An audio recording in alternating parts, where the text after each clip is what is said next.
Close your eyes. Take a slow, easy breath in and let it go. Imagine for a moment that you are somewhere warm and indoors. The air is climate-controlled and perfectly still. The floors beneath your feet are smooth, polished concrete, or perhaps a kind of speckled terrazzo that catches the light in tiny flecks of gold and grey. You are standing in an airport, but not a busy, hurried one. It is quiet now. The shops have dimmed their lights. The announcements have softened. The day's last flights have lifted gently into the night sky, and the terminal is settling into its own kind of stillness. And ahead of you is the train. Not a great rumbling locomotive. Nothing like that. This is something smaller, quieter, more intimate. It is an automated people mover, a name that airport planners gave it decades ago, a name that is wonderfully literal and somehow also a little poetic. It moves people, automatically, gently. Through the hidden arteries of an airport, from one terminal to the next, connecting the vast geography of a major hub into something manageable and calm. The doors are open. They are wide, glass-edged. Framed in brushed aluminium, a soft chime sounds, two tones like a small xylophone played by someone very polite, and a recorded voice says softly, "Doors closing. Please stand clear." You step inside. The car is clean. There are handrails of smooth steel at just the right height, and the seats along the edges are a kind of muted blue or grey. Airport colours, colours chosen specifically because they do not agitate, do not distract, do not ask anything of you. Large windows line the sides, and through them you can see the terminal receding gently as the train begins to move. There is almost no sound. A low electric hum. The faintest whisper of rubber wheels on a concrete guideway. The soft sway of the car as it rounds a gentle curve, and you hold the rail lightly, not because you need to, but because it is comforting.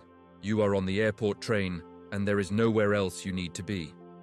Let yourself settle into the rhythm of it, that low, steady hum, the occasional soft click of a track junction, the glide.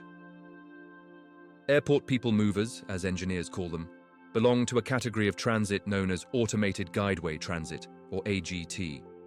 They are cousins to the monorail, to the light rail, to the funicular, but they are their own particular thing. They run on fixed, dedicated guideways, typically elevated above the terminal floor or running underground through tunnels. They are automated, meaning no driver sits at the front. A computer system, a very calm, very reliable computer, handles the acceleration, the speed, the stopping, all of it. Hundreds of thousands of passengers trust these systems every single day without a second thought, stepping in, holding the rail, gazing out the window, and arriving exactly where they need to be. The world's first true airport automated people. Mover opened at Dallas-Fort Worth International Airport in 1974. It was called Airtrans, a cheerful, efficient name for a cheerful, efficient machine. Airtrans was revolutionary. Before it, airport terminals were simply buildings connected by outdoor walkways or shuttles or the passengers' own tired legs. Dallas-Fort Worth had been designed on such a grand scale, spread across nearly 27 square miles, an area larger than the island of Manhattan, that some other solution was essential. Walking was simply not an option. And so Airtrans was born, a small fleet of rubber-tired vehicles running on a dedicated guideway, connecting terminals, hotels, and remote parking areas in a continuous loop. It ran for over 3 decades, those original Airtrans cars. They were replaced eventually, as all things are, by a newer system. But the principle they established, the quiet, automated, climate-controlled glide from gate to gate, became the template for airports around the world. Breathe in and out. Let yourself picture the windows of the car you are riding in. Outside, the terminal architecture drifts past. Columns of concrete, the undersides of jetways, the orange glow of airfield lighting in the distance. Through the glass, everything looks peaceful. Even the parked aircraft look peaceful, enormous, yes, but still, resting. Their navigation lights blinking slowly like sleeping heartbeats. There are, at this moment, airport people movers operating, in dozens of cities around the world. Each one has its own personality, its own particular engineering solution, its own quiet character.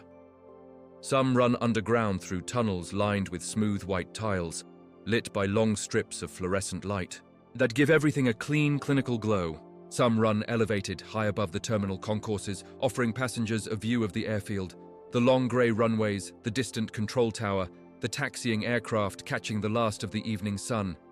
Some systems use rubber tires on a concrete guideway, gripping the surface the way a careful driver takes a wet curve.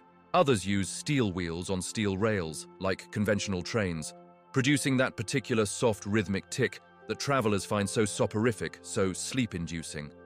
Some use a technology called linear induction motor propulsion, a system with no moving parts in the motor itself, no belts or gears or pistons, just a magnetic field moving along a rail and the train responding, gliding forward as if pulled by an invisible and perfectly steady hand. The linear induction motor was invented by a British engineer named Eric Laithwaite in the 1940s. Laithwaite was a visionary, perhaps a little eccentric as the best engineers tend to be, and he spent decades advocating for a future of magnetically propelled transportation. He gave a famous lecture at the Royal Institution in London in which he tried to demonstrate gyroscopic effects that he believed violated conventional physics, and the scientific establishment was skeptical. But his fundamental work on linear motors was sound, and it found its way quietly and practically into airport people movers and urban transit systems around the world. Every time a quiet airport train hums forward on invisible magnetic force, there is a little of Eric Laithwaite's dreaming in it. The doors of the car slide open briefly. You are passing through an intermediate station, a ghost stop in the middle of the night, and then slide closed again. The air is the same on either side. The temperature, the humidity, the particular quality of the silence. The train doesn't pause long. Just a moment. Just enough for the computer to confirm that all is well, that the platform is clear, and then the hum deepens slightly, and you are moving again.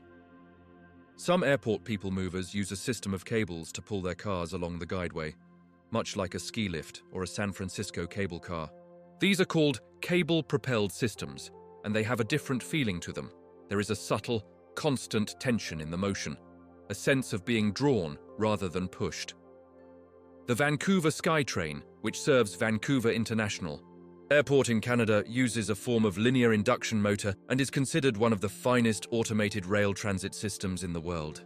It opened in 1986, in time for the World Exposition, and it has been running nearly continuously ever since, longer than many of the people who ride it have been alive.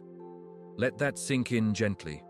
A train running quietly through its cycle, day after day, year after year, for nearly 4 decades. Thousands of miles accumulated not by traveling vast distances, but by going back and forth in that same quiet loop. There is something meditative about it.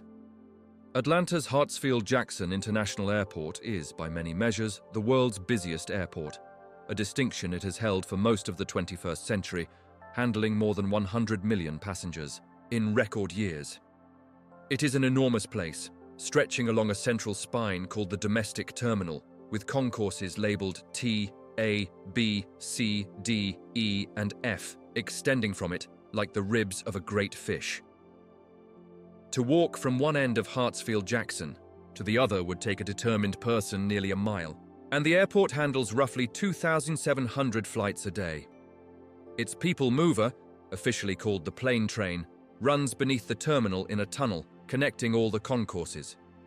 The tunnel is clean and smooth, lined with murals, artwork that airport officials commissioned specifically to give passengers something gentle to look at during the 90-second ride.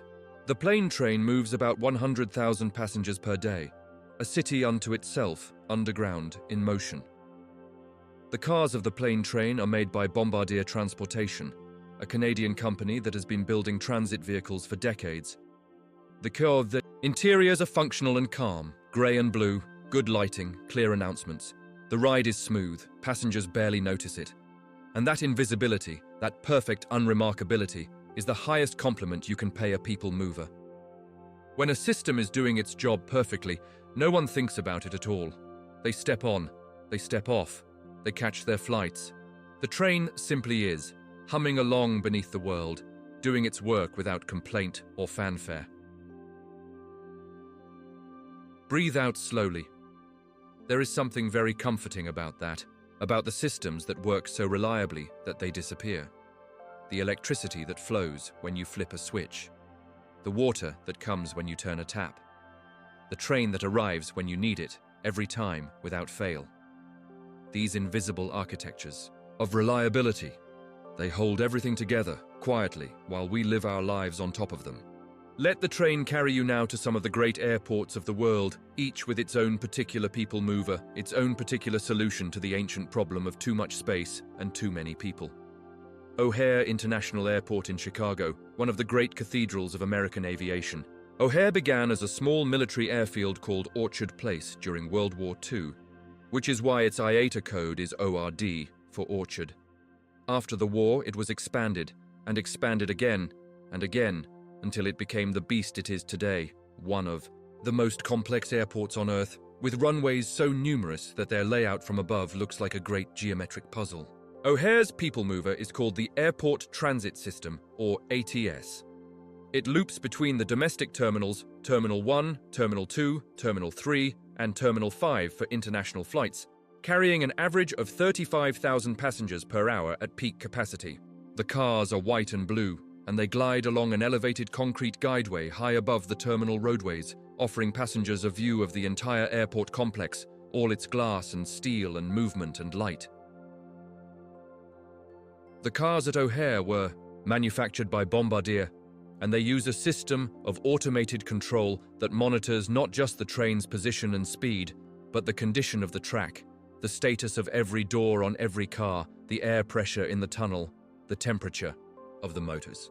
Hundreds of data points, measured and evaluated thousands of times per second, all to ensure that the ride is smooth, the doors open when they should, and the passengers arrive where they are going. Imagine all those measurements happening right now as the train you are on moves gently through its circuit, invisible sensors, invisible calculations.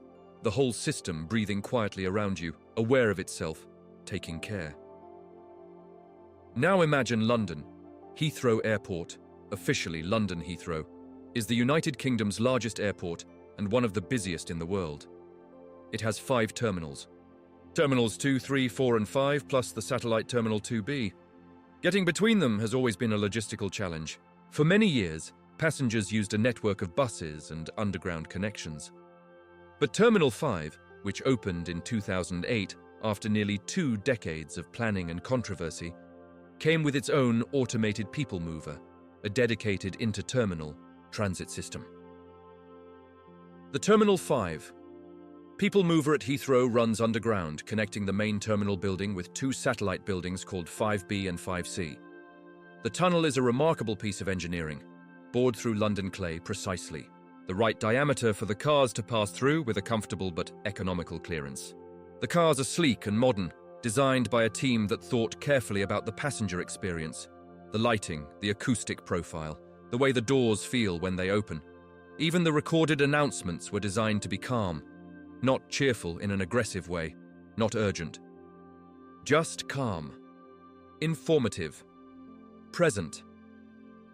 The system at Terminal 5 runs on its own dedicated power supply, with redundancy built in so that a single failure cannot shut the whole thing down. The designers thought about everything. They thought about what happens if a car breaks down mid-tunnel, and they built recovery procedures. They thought about what happens in a power outage, and they installed backup systems. They thought about the passenger who is claustrophobic, and they designed the tunnel with enough lighting and clear sightlines to feel less like a tunnel and more like a passageway. Good engineering is an act of empathy. Someone, somewhere thought about you. Drift now to Singapore, Changi Airport. Changi has been voted the world's best airport so many times by Skytrax, the global aviation rating agency, that the accolade has become almost redundant. Of course it's the best. It has a butterfly garden. It has a rooftop swimming pool. It has a movie theater that shows films for free. It has the jewel a vast crystalline dome attached to Terminal 1 that contains the world's tallest indoor waterfall, a 40-meter column of falling water at its center, surrounded by more than 2,000 species of plants, a forest inside a building, mist catching the light, the sound of falling water everywhere. And Changi has a people mover, the SkyTrain, that connects its 4 passenger terminals. The SkyTrain operates on an automated computer-controlled system and runs through a mixture of elevated guideways and tunnels. It is free to ride. There is no fare, no ticket, no barrier. You simply step on and it takes you where you need to go. The cars of the Changi SkyTrain are glass-sided and bright, and they offer views of the terminal interiors as they pass. The check-in halls, the retail concourses, the moving walkways below, all of it sliding by like a slow and pleasant film. At night, when the passenger load is light, riding the Changi SkyTrain feels like being the only person in a private transport system designed just for you. The SkyTrain system at Changi was first introduced in 1990 when Terminal 2 opened. It connected Terminals 1 and 2 initially, then expanded to Terminal 3 in 2008, and later to a budget terminal that was eventually demolished and replaced by Terminal 4, which uses a different connection. The system has evolved continuously, adapting to the airport's growth, its cars updated, and its software refined. Let yourself imagine being on the Changi SkyTrain late at night. The car is almost empty. The city outside is sleeping.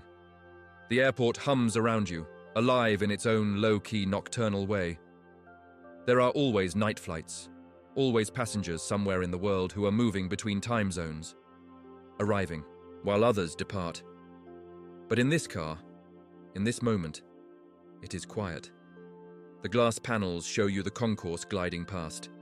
A few night shift workers walking with unhurried purpose. A cleaning cart being pushed slowly. Its operator listening too. Music through earphones, the train slows. The doors open with their soft pneumatic sigh. No one gets on. The doors close. The train moves on. Behind every airport people mover is a team of engineers who spent years, sometimes decades, solving problems that most travelers never think about. One of the fundamental challenges is what engineers call the headway. The headway is the time interval between one train and the next on the same line. On a conventional railway, headways might be several minutes. You wait on the platform. The train comes, you board? But on a busy airport people mover, during peak hours, headways can be as short as 90 seconds. Some systems push it to 60 seconds. A new car arriving every minute, doors opening, passengers flowing in and out, doors closing, car moving away. All of it choreographed by software so that no car ever catches up to the car ahead of it. No car ever sits idle too long. No passenger ever waits more than a minute or two. Achieving this requires what engineers call automatic train protection, a suite of systems that continuously monitor the location and speed of every vehicle on the line and intervene automatically if anything deviates from the plan. The ATP system is conservative by design. If it detects any ambiguity, any sensor reading it can't fully explain, any gap in the data, it will stop the train and ask a human to investigate. Safety first, always. There is a concept in systems engineering called fail-safe design. A fail-safe system is one that, when it fails in the safest possible way. For airport people movers, this means that any failure tends to result in the trains stopping, rather than continuing at speed. The power is cut. The brakes engage. The cars coast gently to a halt. Passengers wait, perhaps for 10 or 15 minutes, while technicians investigate and resolve the issue. And then, the system restarts, and the trains begin to move again, and the passengers continue their journeys. It is not exciting, but it is safe, and safety, in the end, is the most important engineering requirement of all. The people who design and operate these systems think about safety in ways that most of us never encounter in ordinary life. They run failure mode analyses, sitting down systematically to ask, what could go wrong? What if this sensor fails? What if this motor overheats? What if there is a software bug in this particular subroutine? For each failure mode they identify, they design a mitigation, a backup system, an alarm, a procedure. They document everything, they test everything. They run simulations and physical tests and operational trials. It takes years, and then the system opens and hundreds of thousands of people ride it every day without giving it a second thought. That invisibility, that perfect, humble invisibility, is the goal. Close your eyes a little more. The hum of the train is very steady, now very low, like a single held note on a cello played quietly in a large room. The vibration travels up through your feet and into your legs and settles somewhere behind your sternum. It is not unpleasant. It is almost pleasant.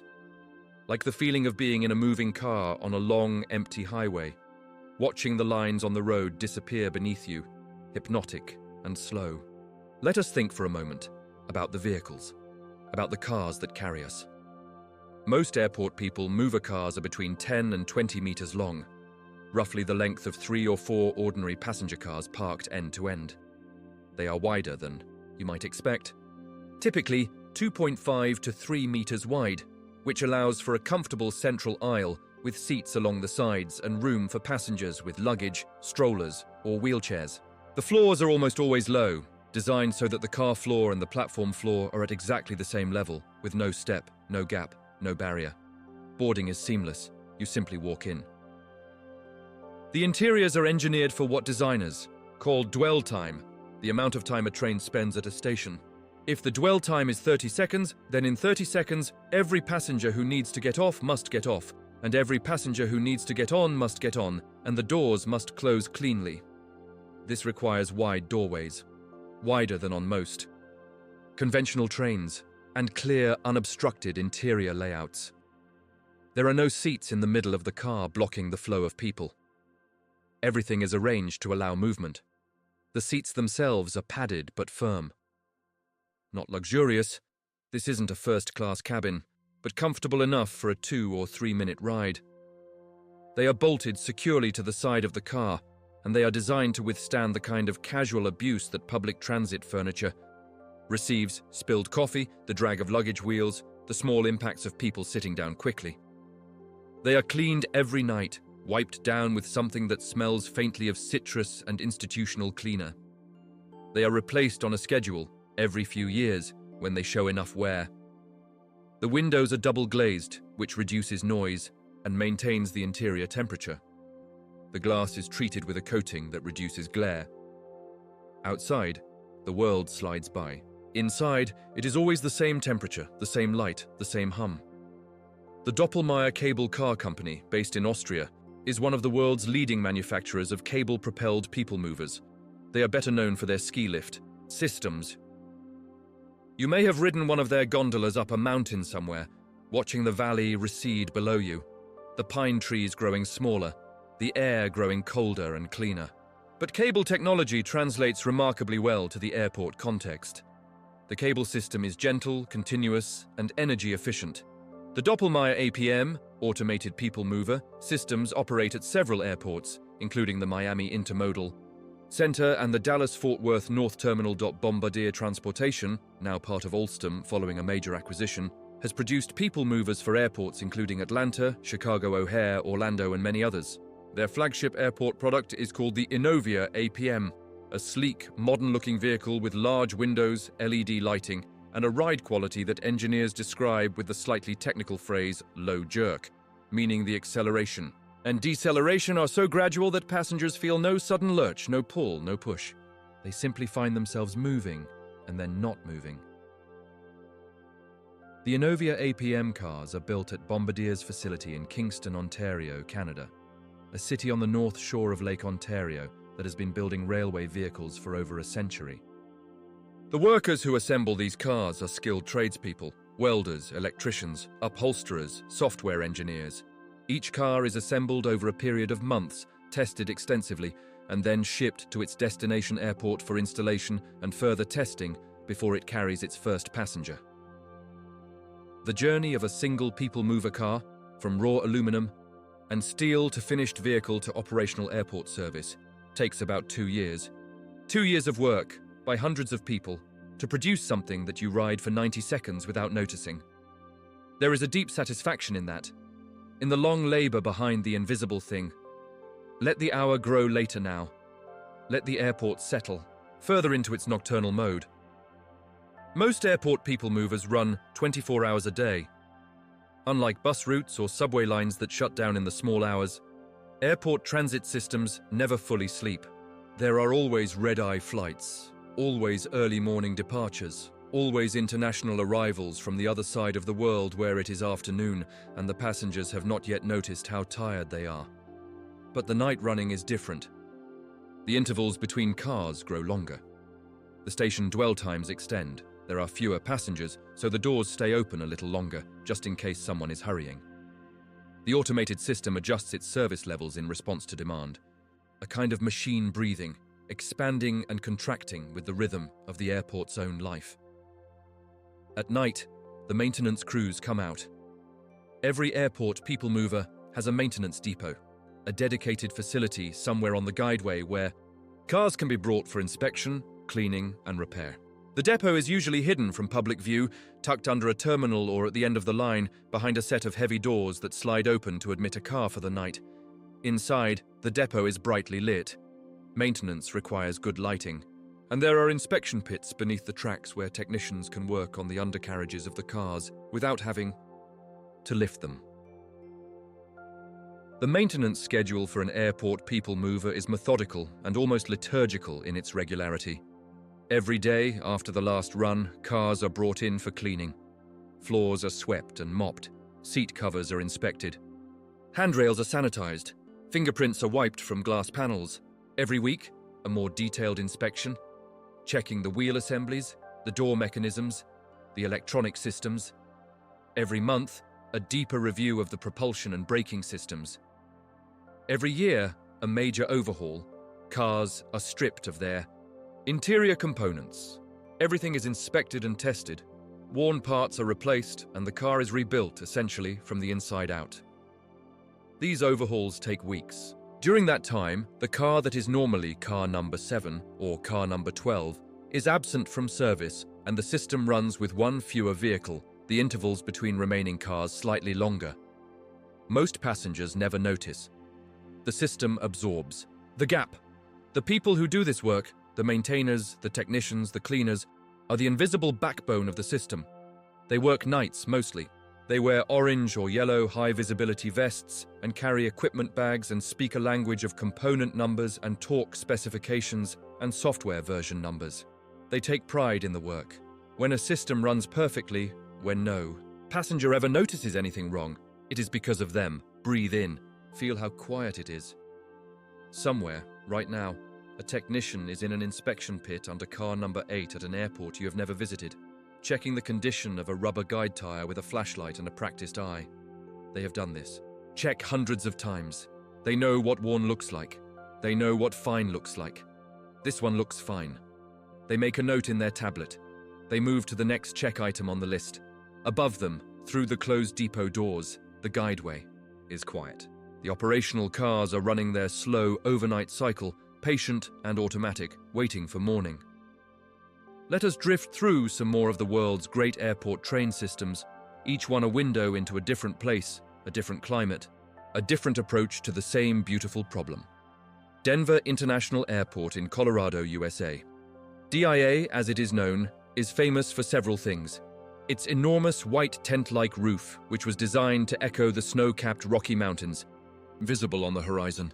Its underground Yepesen terminal, and its automated people mover, which runs beneath the terminal in a tunnel, connecting the main Yepesen terminal with the airport's 3 concourses, A, B, and C, each of which contains dozens of gates.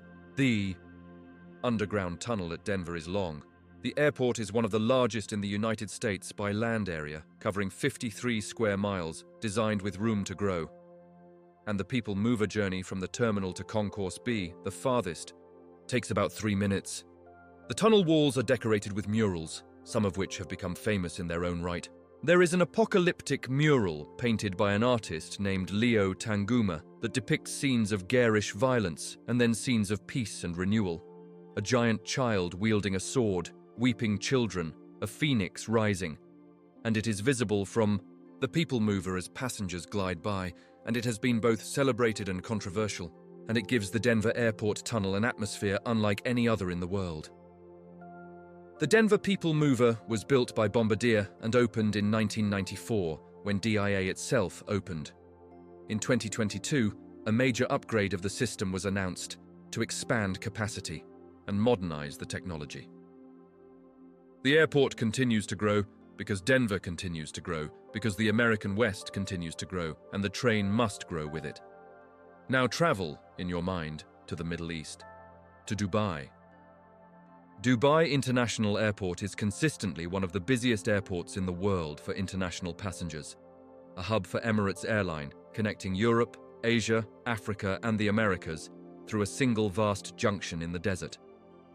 The airport has 3 terminals, Terminals 1, 2, and 3, where Terminal 3 alone, opened in 2008, is one of the largest buildings in the world by floor area. Within the airport, a people mover called the Airtrain connects the terminals. It operates automatically, and its cars have a particular aesthetic: clean white, generous windows, bright LED lighting. Outside, when the train travels above ground, you can see the desert, the reddish sand, the distant dunes, the haze of heat even at night, and the enormous aircraft parked at their gates, gleaming under the floodlights. Dubai is also home to the Dubai Metro, which connects the airport to the city. But that is a different system, a full urban rail, larger and more complex. What we are talking about here is the intimate internal train, the one that knows only the airport, that goes nowhere else, whose entire world is the geography of terminals and concourses and remote gates. There is something contained and safe about that. A system that knows exactly where it is, that exists entirely within a single defined space. Its loop is finite, its destinations are known. It runs its circuit and runs it again and runs it again, patient and reliable, untroubled by the world beyond the airport fence. Let us talk about the sound, because the sound is one of the most important things. Airport people movers are quiet, dramatically, engineerly quiet, for a specific reason. The acoustic environment of an airport is already complex and demanding. Announcements over public address systems, the distant roar of jet engines, the noise of thousands of conversations, the beep of luggage trolleys, the rumble of escalators. Adding a loud, clattering train to this mix would be intolerable, so the designers of people movers have put enormous effort into reducing the acoustic signature of the vehicles. Rubber tires are quieter than steel wheels on steel rails. Linear induction motors produce no gear noise because they have no gears. The guideways are designed with expansion joints engineered to minimize the click-click-click of a conventional rail junction. The car bodies are built from aluminum, which is light and relatively poor at conducting vibration. The suspension systems use rubber bushings and isolating mounts to prevent vibration from the wheels and motors from transmitting into the passenger compartment. The result, in a well-designed system, is a ride that is almost entirely quiet. You hear the low hum of the propulsion system, that fundamental frequency, somewhere around 60 to 80 Hz, which is close to the lowest note on a standard guitar. You hear, very softly, the sighing of the ventilation system, which keeps the air fresh and the temperature comfortable. You hear the pneumatic hiss of the doors, and that is about all. That hum, that low and steady hum, is what carries you towards sleep. Biologists and psychologists have a concept called pink noise, a type of sound in which lower frequencies are more prominent than higher ones, producing a richness and depth that human ears find soothing. The ocean is pink noise. Rain on a roof is pink noise. The hum of a well-designed electric motor running under load is, in its way, pink noise. It masks the sharp, intrusive sounds that keep us awake, voices, alarms, sudden movements, and replaces them with something continuous and enveloping. This is part of why people fall asleep on trains. Not just because they are tired, though they often are. Not just because they have nothing else to do, but because the sound of the train, that rolling, constant, low hum, is genuinely sleep-inducing. The body hears it as safe, continuous, unhurried, and it lets itself go. Let yourself go now. The hum is there. It has always been there. It will be there when you wake. But for now, let it carry you. The stations of an airport people mover are small jewels of design. They have to accomplish several things at once. They must be clearly understandable. A passenger who has just arrived on a 14-hour flight from the other side of the world, jet-lagged and confused, must be able to look at the station and instantly know which platform to stand on and which train to board. They must be accessible. Every person, regardless of ability, must be able to use the system. They must be safe. The platform edge must be clearly marked, and there must be a barrier of some kind, typically a screen door, that opens only when the train is present and aligned so that no one can fall or step onto the track, and they must be beautiful, or at least not ugly. Airport terminals are places of transition, and transit stations within terminals are smaller moments of transition within those larger ones. People are moving through them, not stopping in them. But they should be. Not calming exactly, that's the wrong word. They should be clear, coherent, purposeful. They should feel like they know what they are doing. The screen doors at people mover stations, officially called platform screen doors or PSDs, are a technology that has become standard over the past 30 years. They were first widely adopted in Singapore's mass rapid transit system in 1987, and the benefits were immediate and obvious. They improve safety by preventing platform edge accidents. They allow the tunnel environment to be climate-controlled, separately from the station environment. They reduce noise from the tunnel entering the station, and they give the whole system a cleaner, more elegant visual character. At night, standing on an empty people mover platform with the PSDs closed, and the train just visible in the tunnel beyond the glass, there is a beautiful sense of anticipation. You can see it coming. The light of the approaching car growing stronger, the hum increasing, the car arriving with a smooth deceleration, stopping exactly, precisely, the car doors aligning with the platform doors, and then the simultaneous opening, car door and platform door together, one clean motion, and the threshold between outside and inside dissolving. Step on. The threshold closes behind you. The train begins to move. Let us visit a few more stations, a few more systems, as the night deepens. Orlando International Airport in Florida has one of the most extensive automated people mover systems of any airport in the world. The airport is built on an unusual plan, a central core called the main terminal, from which 4 airside terminals, called airsides 1, 2, 3, and 4, extend, each with its own gates and amenities. Getting from the main terminal to any airside requires taking a people mover. There is no other way.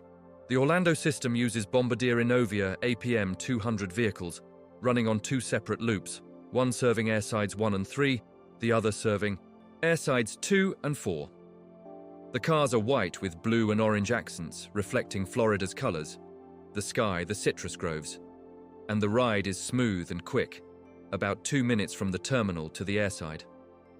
On a busy morning, these cars carry enormous numbers of people. Orlando is one of the most visited airports in the United States, a gateway to Disney World and Universal Studios, and the whole vast entertainment ecosystem of Central Florida. But at night, the airsides are quieter. The shops have pulled their gates. The carpet, which in Orlando's airsides is a pattern of pastel diamonds that manages to be cheerful without being aggressive, stretches empty. The people mover arrives in the quiet station, and 2 or 3 passengers step off, and they disappear into the concourse, and the train waits its brief moment, and then departs again. The Minneapolis-St. Paul International Airport in Minnesota has a people mover called the Concourse Tram, which connects the airport's 2 main terminals, the Lindbergh Terminal and the Humphrey Terminal, via an underground tunnel. It is one of the shorter systems in the world. The ride takes only about 3 minutes, but it operates through the Minnesota winter, when temperatures outside can drop to 20 or 30 degrees below 0 Fahrenheit, conditions in which no outdoor transit of any kind would be sensible. Down in the tunnel, it is always the same temperature, always comfortable. The cold is entirely theoretical, something happening in a world you cannot currently reach. There is something profoundly comforting about that, about being below the world's weather in a temperature-controlled tunnel, on a machine that runs on electricity and software and the accumulated engineering wisdom of 3 generations. Whatever is happening outside, the cold, the snow, the darkening winter sky, you are fine, you are moving, you will arrive. The terminal is very quiet now. You are on the train still.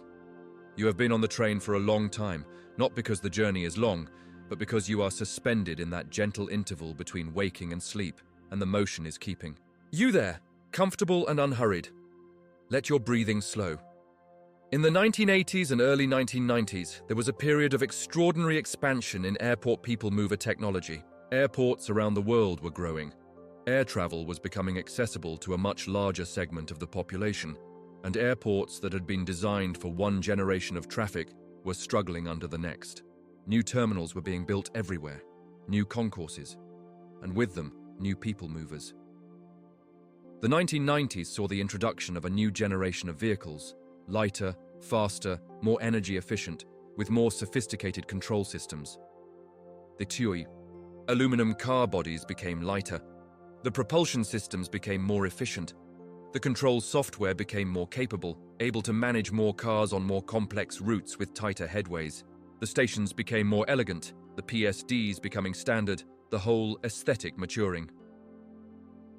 In 2000, the International Air Transport Association, IATA, the organization that sets standards for the global aviation industry, published a report on airport landside infrastructure that included detailed guidance on automated people movers. The report recommended that any airport expecting to handle more than 30 million passengers per year should seriously consider an APM system. Today, airports handling 30 million passengers per year are considered almost modest in scale. The world's great hubs, Atlanta, Dubai, Beijing, Heathrow, Los Angeles, handle 2, 3, 4 times that number. Beijing Capital International Airport, which was one of the world's busiest before Beijing Daxing International opened, has a people mover that connects Terminal 3, a vast building that opened in 2008 for the Beijing Olympics, designed by the British architect Norman Foster.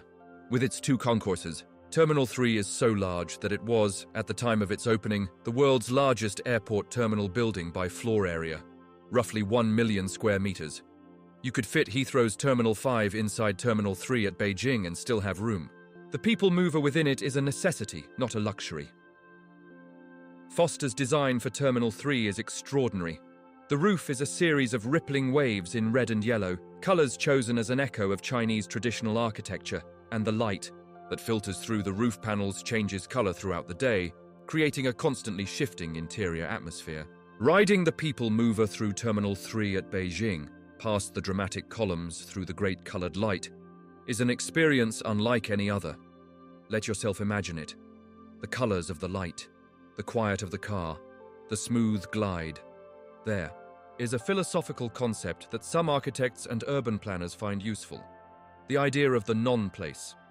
The term was coined by the French anthropologist Marc Auger in his 1992 essay Non-lieu, and it describes spaces like airports, motorways, hotel rooms, and supermarkets, spaces of transit and transaction that are not places in the traditional sense because they have no history, no community, no embedded meaning. They are functional, temporary, interchangeable. Auger meant this partly as a critique, a concern about the proliferation of generic, placeless spaces in modern life. But there is another way to experience the non-place. There is a freedom in it, a release. When you are in a space that makes no demands on your identity, your history, your relationships, a space that simply asks you to be present, to transit, to move through, there can be something deeply restful about it. The airport people mover is a non-place within a non-place. It is transit within transit. It has no permanent population, no regulars, no community. It is simply a space of movement, and you are moving through it, and when you arrive you will leave it behind, and it will not remember you. And yet, and this is the paradox, it is also deeply human. It was designed by humans, built by human hands, maintained by human care, used by hundreds of millions of human beings making their journeys. It is saturated with intention. Every curve of the seat, every width of the doorway, every interval of the announcement. Someone decided it. Someone thought about you. Let that thought settle like a warm blanket. Carry your mind to Asia, to the airport trains of that continent, which have a character all their own. Incheon International Airport in South Korea is consistently ranked among the world's best airports, competing closely with Changi, Singapore for the top position.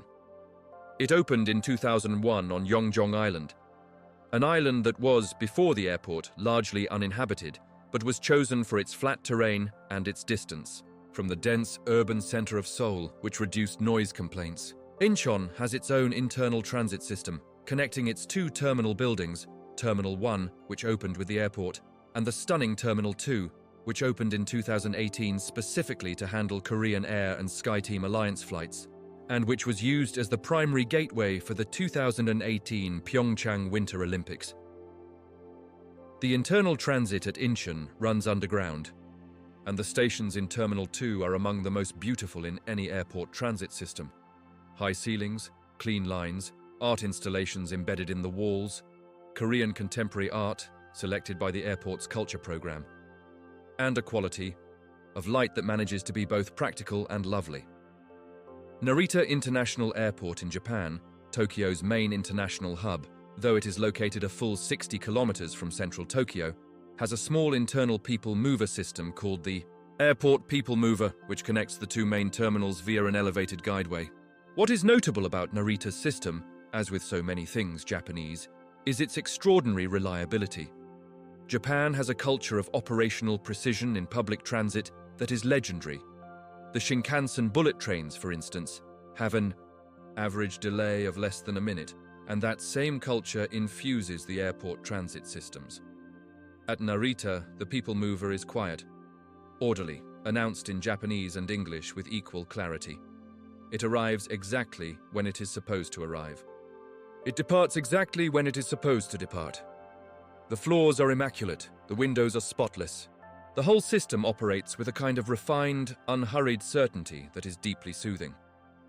There is a Japanese concept that is sometimes translated as kaizen, continuous improvement, small and steady. It is not dramatic. It is not revolutionary. It is just the daily, deliberate practice of noticing what could be better and making it so. The airport train embodies kaizen. Every year, quietly, it is slightly improved. The software is updated. A rough spot in the guideway is smoothed. An announcement is re-recorded. Nothing dramatic, just better and better and better. Let that be a comfort. Kuala Lumpur International Airport in Malaysia, KLIA, has a particularly elegant people mover system that runs between the main terminal and the satellite terminal called KLIA 2.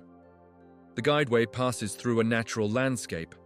The airport was built in an area of former palm oil plantation, and some of the original tropical vegetation was preserved around the terminal buildings. The people mover, running elevated, passes through and over this green world, the palms, the broad-leafed tropical plants, the red soil of the Malaysian peninsula, and it is one of the few airport people mover journeys in the world where you can watch nature go by. The contrast is remarkable. The sleek, automated, climate-controlled car.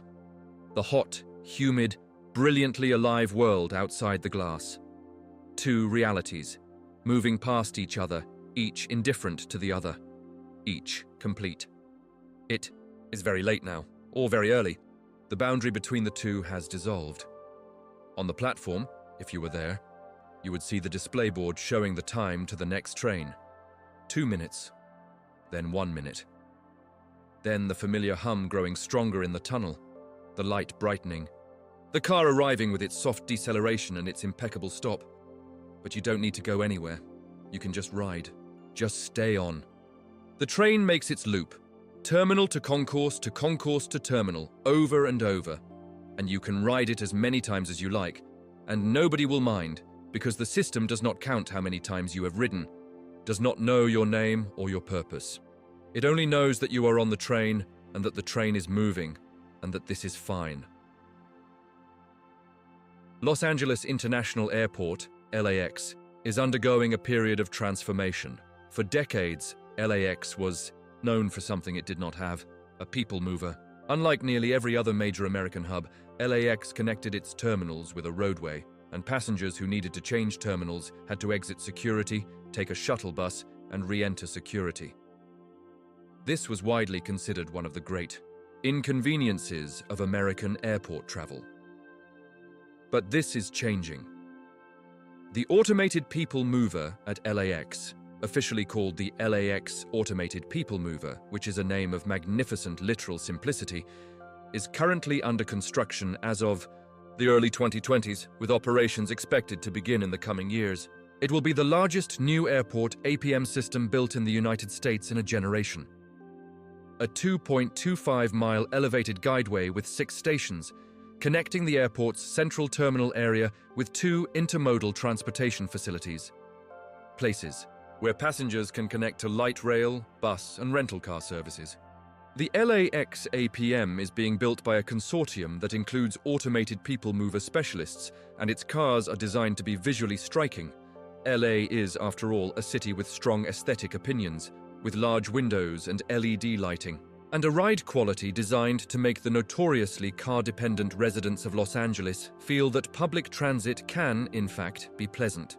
It will open, and hundreds of thousands of people will ride it, and most of them will not think about it at all, and that will mean it has succeeded. The moon, if there is a moon visible through the terminal windows, is riding high now. Its light falls at an angle across the empty concourse, catching the polished floor in long silver strips. The cleaning cart has passed through and left the air smelling faintly of citrus and moved on to another concourse. The train arrives.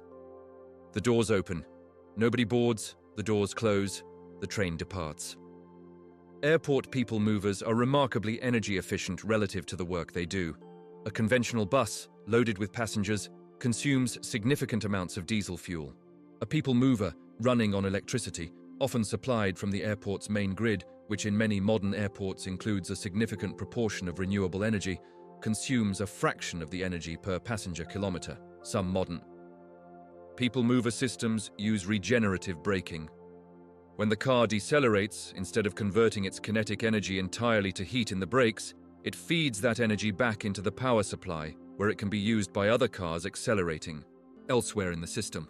In a busy system with many cars decelerating and accelerating simultaneously, regenerative braking can recover a significant percentage of the energy used.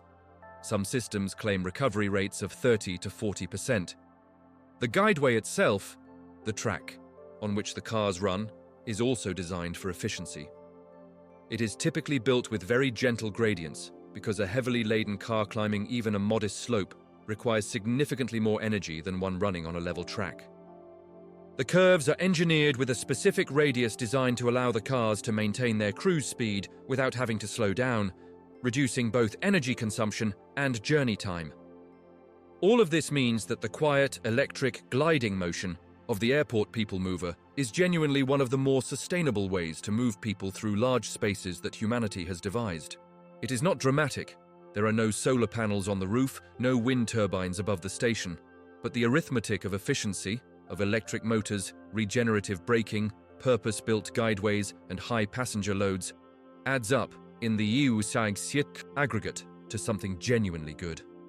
There are enough things in the world that are not good. It is worth pausing to appreciate the ones that are.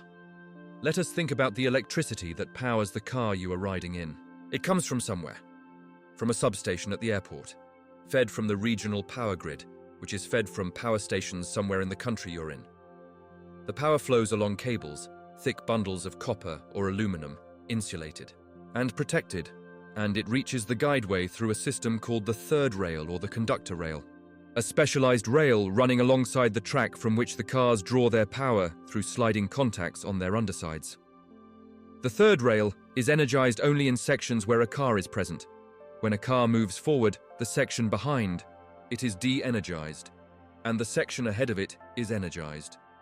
This is a safety feature. A person who managed to reach the guideway, which is, of course, designed to be impossible, would not be at risk of touching a live rail except in the B section directly beneath a car. The system is careful. It thinks about unlikely things and prepares for them anyway. The contact between the car's shoes and the third rail produces a very slight friction, barely audible, a soft sliding sound that is part of the total sonic texture of the ride. If you listened very carefully, you could hear it. But you don't need to listen carefully. You don't need to listen at all. You can just let the sounds be around you, undifferentiated and soft, and drift. human beings have always been interested in moving each other around more efficiently. The earliest cable-driven systems, inclined planes, funiculars, mine haulages, date from the 16th and 17th centuries. The first passenger-carrying railway opened in 1825 in England between Stockton and Darlington in County Durham.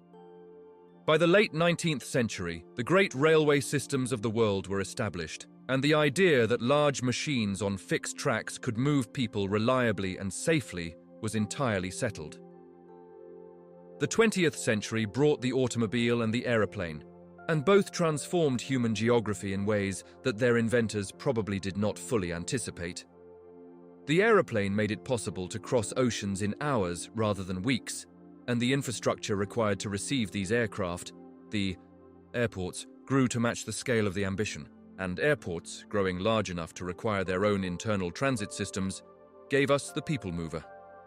The first moving walkways, conveyor belts set into the floor carrying pedestrians at walking pace, appeared at the 1893 World's Columbian Exposition in Chicago as a novelty attraction. By the 1950s, they were being installed in airports as a practical solution to long terminal concourses, and by the 1970s, the automated people mover arrived, a more capable solution for distances that even a moving walkway could not make comfortable. The technology has continued to evolve. There are people movers now that can carry 30 or 40 passengers per car, running in trains of 2 or 3 cars with headways of 90 seconds, achieving throughputs, numbers of passengers per hour per direction, that rival conventional urban light rail lines.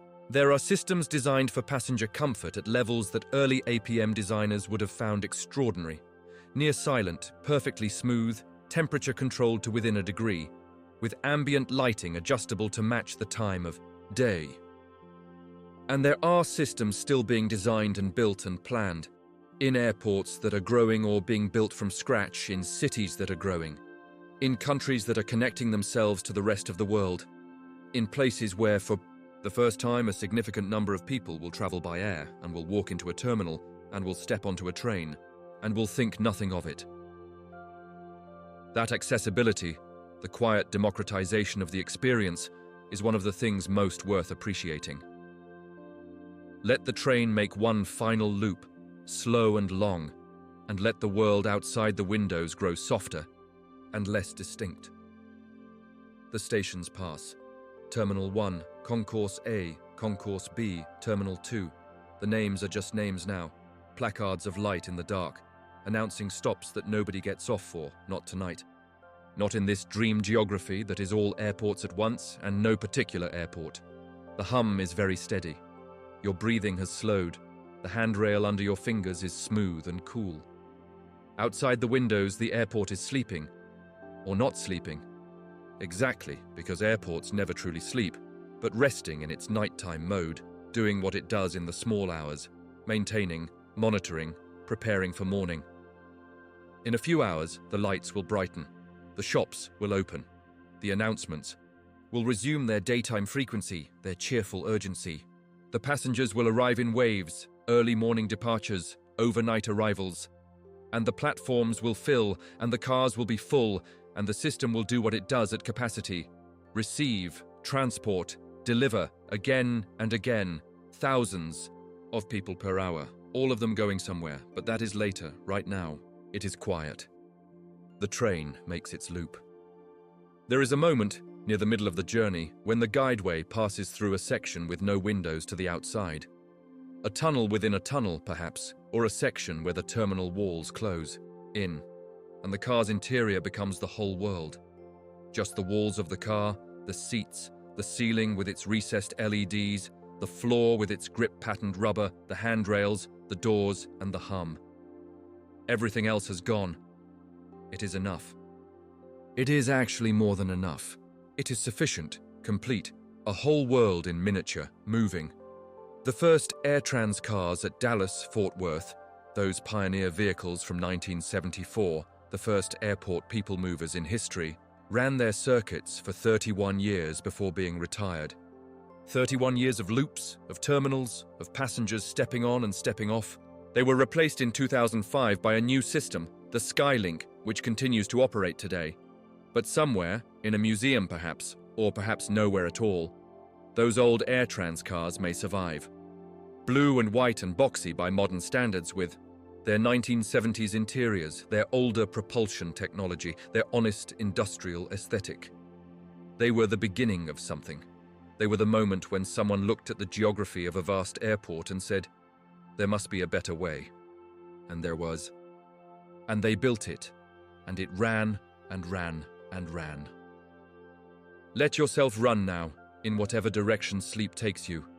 Down into the quiet, down into the dark, down into the smooth and gentle hum of something that is carrying you without effort, without destination, just carrying you, and it will still be here when you wake, patient and continuous and perfectly, invisibly reliable. The doors are open. Step on. There is no hurry. There is only the hum. For those who find that facts, in their particularity and precision, are more soporific than any lullaby, here is a final offering, a recitation of details, like a very quiet encyclopedia being read aloud in a library that has been closed for the night.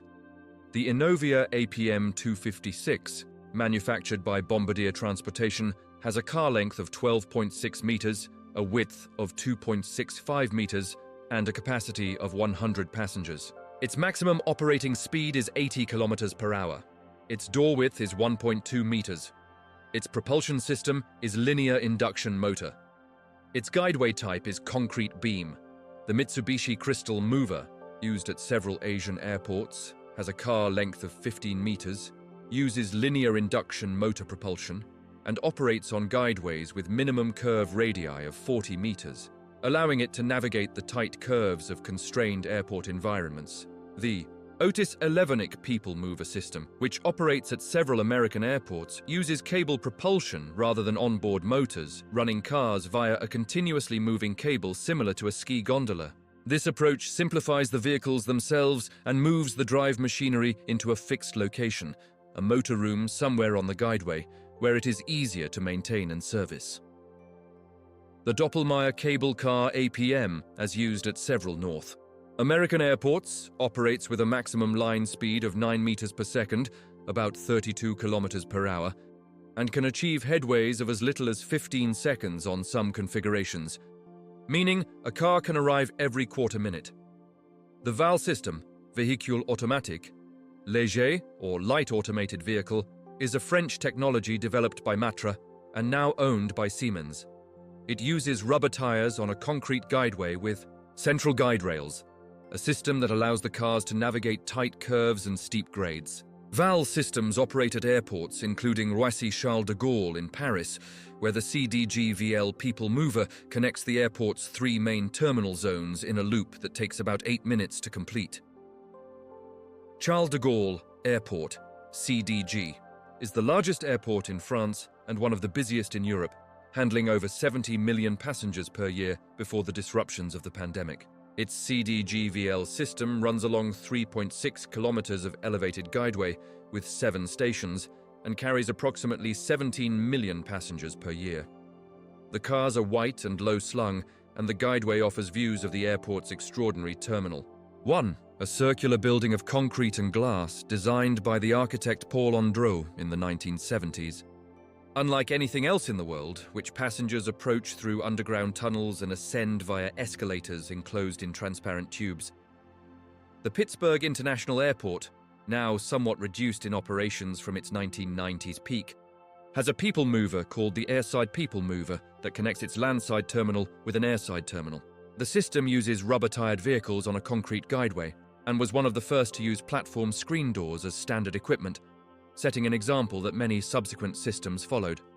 At Tampa International Airport in Florida, the People Mover, called the Airtrain, connects the main terminal with 4 airside satellites via an elevated guideway. Tampa's system is notable for having inspired the hub-and-spoke terminal design that the airport pioneered. By separating the check-in and baggage functions in a central terminal from the gates in satellite buildings connected by people movers, the airport achieved a very efficient layout that has since been widely imitated. The Changi Airport SkyTrain in Singapore operates on 3 separate lines. Line 1, connecting Terminals 2 and 3, Line 2 connecting Terminals 1 and 3, and Line 3 connecting Terminals 1, 2, and the Jewel Building. The system uses Bombardier Innovia APM vehicles, runs automatically, carries a maximum of about 4,000 passengers per hour per direction, and has been operating reliably for over 3 decades. San Francisco International Airport's Airtrain is a larger system than most. It connects not just the airport's 4 terminals, but also the long-term parking lots, the rental car center, the BART station, and the hotel. It is, in effect, a small automated metro system serving the airport campus, with 10 stations and 10 kilometers of guideway. The Airtrain uses Bombardier Innovia APM 200 vehicles and operates 24 hours a day, 7 days a week, every day of the year. The Miami International Airport Metro Mover, technically a downtown people mover rather than an airport transit system, but with a station at Miami Airport, uses Bombardier vehicles on an automated guideway that loops through downtown Miami, connecting the airport to the urban center. It is a slightly unusual case, a people mover that began as airport infrastructure and expanded into urban transit, demonstrating that the technology scales. The Detroit Metropolitan Wayne County Airport, DTW, has a terminal transit system called the tram, which uses cable propulsion to connect its McNamara terminal, one of the longest airport concourses in the world, stretching nearly a mile, to its north terminal. The McNamara terminal's tram runs the entire length of the concourse, with a journey time of about 4 minutes. At night, the concourse is lit by a spectacular kinetic light installation in its underground connector, thousands of LED fixtures creating a constantly shifting pattern of color along the ceiling, and the tram, passing through, carries its passengers through this slow-moving light show, and it is one of the most quietly extraordinary architectural experiences in American aviation.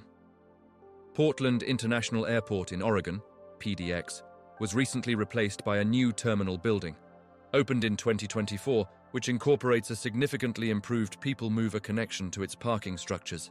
The new terminal was designed with sustainability as a central goal, using a mass timber structure, the largest mass timber building in the world at the time of its completion.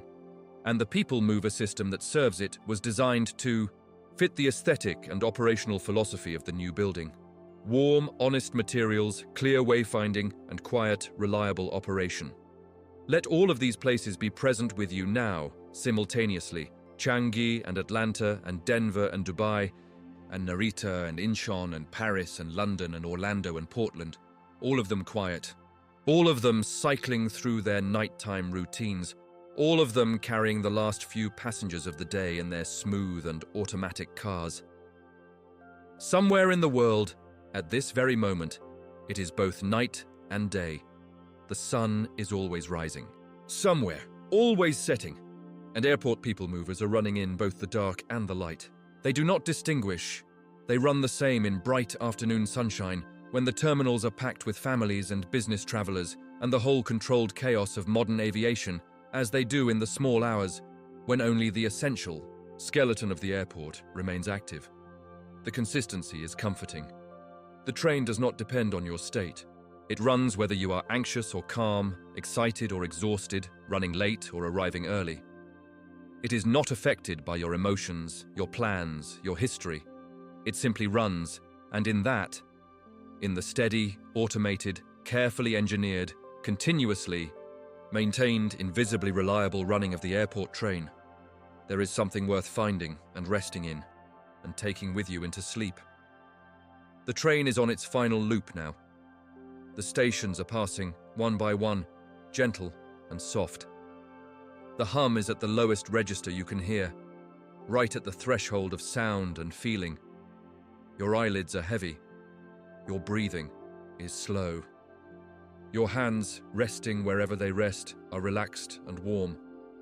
There is nothing required of you. The train knows where it is going. It has always known. It will run all night, and into the morning, and through the day, and into the next night, reliable and quiet and present, doing its one small, extraordinary thing. You can let go now. Let the hum carry you. Let the gentle, electric, engineered motion carry you away from waking and into sleep. The doors are not closing. The train is not stopping. Just the hum and the glide and the dark and sleep.